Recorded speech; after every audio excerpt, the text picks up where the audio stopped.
जरा सोचिए, एक ऐसी जगह जो ज्ञान का मंदिर मानी जाती है, वो अचानक खौफ का सबसे बड़ा कारण बन जाए। आज हम एक बहुत ही रहस्यमयी और रोंगटे खड़े कर देने वाली केस फाइल की तह तक जाने वाले हैं। हम बात कर रहे हैं कॉलेज की उस पुरानी लाइब्रेरी की, जिसे सालों पहले एक भयानक घटना के बाद हमेशा के लिए तालों के पीछे कैद कर दिया गया।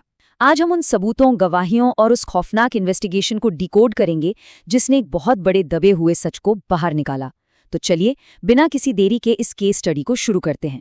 3rd फ्लोर वाली लाइब्रेरी के पास मत जाना, दिन में भी नहीं और रात में तो भूल कर भी नहीं। जब भी कोई नया बैच इस कॉलेज में आता तो सीनियर्स सबसे पहले उन्हें यही वार्निंग देते थे। कोई नोटिस बोर्ड नहीं था, कोई ऑफिशियल रूल नहीं था, बस एक अनकहा सा डर था जो सालों से सीनियर से जूनियर्स तक पास हो रहा था। मतलब खौफ इतना ज्यादा कि कोई सवाल ही नहीं पूछता था, बस उस जगह से दूर रहता था। तो चलिए सबसे पहले आगे बढ़ते हैं सेक्शन 1 की तरफ, हॉन्टेड 3rd फ्लोर। अब जहां पूरा कैंपस एक अंधे डर के साए में जी रहा था, अफवाहों से डरा हुआ था, वहीं अभय नाम के एक स्टूडेंट की अप्रोच बिल्कुल अलग थी। उसके दादाजी एक जाने माने तांत्रिक थे और उन्होंने अभय को हमेशा सिखाया था कि हर परछाई भूत नहीं होती, डरने से पहले समझना जरूरी है। अभय का लॉजिक बहुत क्लियर था कि अगर अंदर कुछ है भी तो वो किसी वजह से वहां रुका हुआ है। और सच कहूं तो उसकी यही जागरूक जिज्ञासा इस पूरी इन्वेस्टिगेशन की असली नींव बनी। जब अभय और उसके दोस्तों ने प्रिंसिपल से बात की तो एक बहुत ही खौफनाक इतिहास सामने आया। बात करीब 12 साल पुरानी है। शेखर नाम का एक जूनियर लाइब्रेरियन नाइट शिफ्ट पर था। अगली सुबह वो अंदर बेहोश मिला। उसका पूरा शरीर पैरालाइज्ड था, लेकिन आंखें फटी की फटी थीं। जब उसे होश आया तो उसने बस इतना कहा कि रात के सन्नाटे में किसी ने उसका नाम पुकारा था। और पता है सबसे डरावनी बात क्या थी? उसने नौकरी छोड़ते हुए कहा, वो मुझे पढ़ते हुए देखती रहती है। बस उसी दिन के बाद से उस दरवाजे पर जो ताला लगा वो कभी नहीं खुला। अब आते हैं हमारे सेक्शन 2 पर, पैरानॉर्मल उपकरण। देखते हैं कि विज्ञान ने यहाँ क्या भूमिका निभाई। तो अभय और उसके दोस्त सिर्फ कहानियों से मान जाने वाले तो थे नहीं। कॉलेज के वार्निंग के बावजूद उन्होंने एक सीक्रेट इन्वेस्टिगेशन प्लान की और मदद ली paranormal investigator doctor Siddharth Mehta की। डॉक्टर मेहता का काम करने का तरीका बहुत ही इंटरेस्टिंग था। उनकी इन्वेस्टिगेशन किट में सिर्फ EMF meter, thermal sensor, digital recorder या नाइट कैमरा जैसे मॉडर्न साइंटिफिक चीजें ही नहीं थी, बल्कि मोमबत्तियां और नमक जैसी ट्रेडिशनल चीजें भी थी। यानी अदृश्य ऊर्जा को पकड़ने के लिए साइंस और सुरक्षा के लिए पुरानी मान्यताएं। ये एक परफेक्ट कॉम्बिनेशन था। ठीक है, अब बात करते हैं सेक्शन 3 की, दहशत की 3 रातें, जब ये इन्वेस्टिगेशन असल में शुरू हुई। आधी रात का वक्त, पूरा कैंपस गहरी नींद में था। तब डॉक्टर मेहता और वो 4 स्टूडेंट्स उस बंद दरवाजे को खोलकर अंदर दाखिल हुए। उन्होंने वहां लगातार 3 रातें बिताने का फैसला किया था और यकीन मानिए, जो उन्होंने वहां देखा वो रूह कपा देने वाला था। पहली रात, अंदर जाते ही ईएमएफ मीटर पागलों की तरह स्पाइक करने लगा, बिना किसी बिजली के तार के, और उनकी फ्लैशलाइट्स अचानक डेड हो गईं। दूसरी रात, शेल्फ से अपने आप किताबें गिरने लगीं और रिकॉर्डर में अजीब सी फुसफुसाहटें कैद हुईं। लेकिन तीसरी रात वो बर्दाश्त के बाहर थी। सारा फर्नीचर हवा में फेंका जा रहा था। अचानक भयंकर ठंड लगने लगी और उन्हें साफ महसूस हुआ कि कोई बेहद गुस्से में है। अब इस पूरी इन्वेस्टिगेशन में जो सबसे दिलचस्प बात सामने आई वो दूसरी रात को हुई थी। रोहन का मोबाइल, जिसकी बैटरी 20% थी, वो पलक झपकते ही 0% हो गई। ऐसा कैसे? पैरानॉर्मल साइंस में इसे एनर्जी ड्रेनिंग कहते हैं। आत्माओं का कोई फिजिकल शरीर तो होता नहीं है, तो किताबें गिराने या आवाज निकालने जैसी चीजों के लिए उन्हें बहुत ज्यादा एनर्जी चाहिए होती है, और वो ये एनर्जी हमारे इलेक्ट्रॉनिक डिवाइसेस से ही खींचती हैं। ये इस बात का बहुत बड़ा सबूत था कि वहां मौजूद पार कोई छोटी मोटी चीज नहीं थी।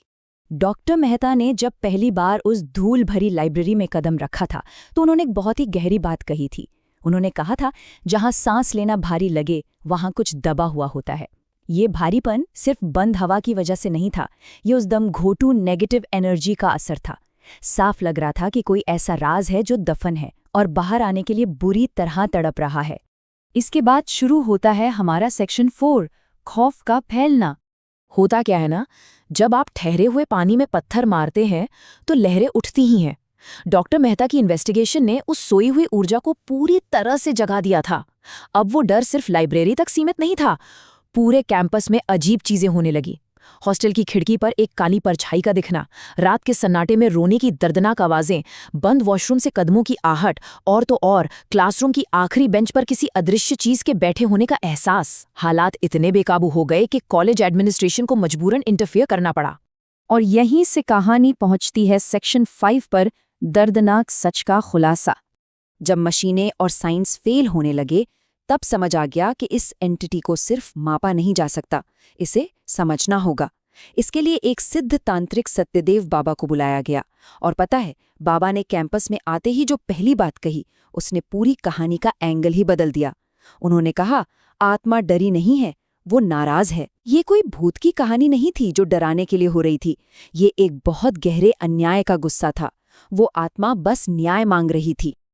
बाबा बिना वक्त बर्बाद किए सीधे उस 3rd फ्लोर की लाइब्रेरी में गए। उनका तरीका बहुत ही लॉजिकल और सेट था। सबसे पहले बुरी शक्तियों को रोकने के लिए जमीन पर नमक की एक प्रोटेक्टिव लाइन खींची गई, फिर पॉजिटिविटी के लिए मोमबत्तियां जलाईं।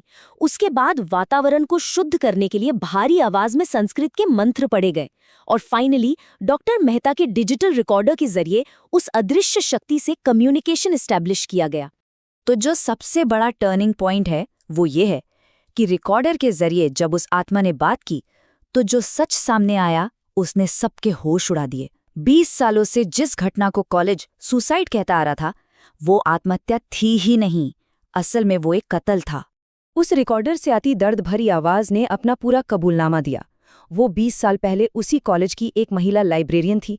उसने एक करप्ट प्रोफेसर के खिलाफ आवाज उठाई थी, लेकिन उल्टा उसी पर झूठे इल्जाम लगा दिए गए। और जब उसने हार नहीं मानी, तो सच को हमेशा के लिए दबाने के लिए उसका उसी लाइब्रेरी में मर्डर कर दिया गया। उसे न तो कभी न्याय मिला, न ही उसका ठीक से अंतिम संस्कार हुआ। इसीलिए उसकी आत्मा 20 साल से वहीं अटकी हुई थी, सिर्फ अपना सच दुनिया को बताने के लिए। सच बाहर आ चुका था। अब बारी थी उस तड़पती आत्मा को आजाद करने की। रात के ठीक 2:30 बजे उसी लाइब्रेरी के बीचों बीच एक हवन कुंड बनाया गया। बाबा ने उस विक्टिम का असली नाम लिया, वो पहचान जो उससे सालों पहले छीन ली गई थी। उसे शुद्ध जल और नए कपड़े अर्पित किए गए, और वहीं पर उसका अंतिम संस्कार पूरे सम्मान के साथ किया गया। और आप यकीन मानेंगे, जैसे ही विधि पूरी हुई, ईएमएफ मीटर बिल्कुल शांत हो गया। वो भारीपन एकदम गायब हो गया। 20 साल बाद उस लाइब्रेरी को आखिरकार शांति मिल गई। आज वो लाइब्रेरी बिल्कुल शांत है, पर ये पूरी केस स्टडी हमें सोचने पर मजबूर कर देती है। अभय की समझदारी और बाबा की वजह से एक 20 साल पुराना सच आज़ाद तो हो गया, लेकिन जरा सोचिए, हमारे आसपास ऐसी कितनी ही बंद जगह होंगी, और उन बंद दरवाजों के पीछे न जाने और कितने डार्क सीक्रेट्स दफन होंगे जो बस किसी के सुनने का इंतजार कर रहे हैं। तो आज के इस विश्लेषण में बस इतना ही। जल्द ही मिलते हैं एक नए और दिलचस्प केस के साथ।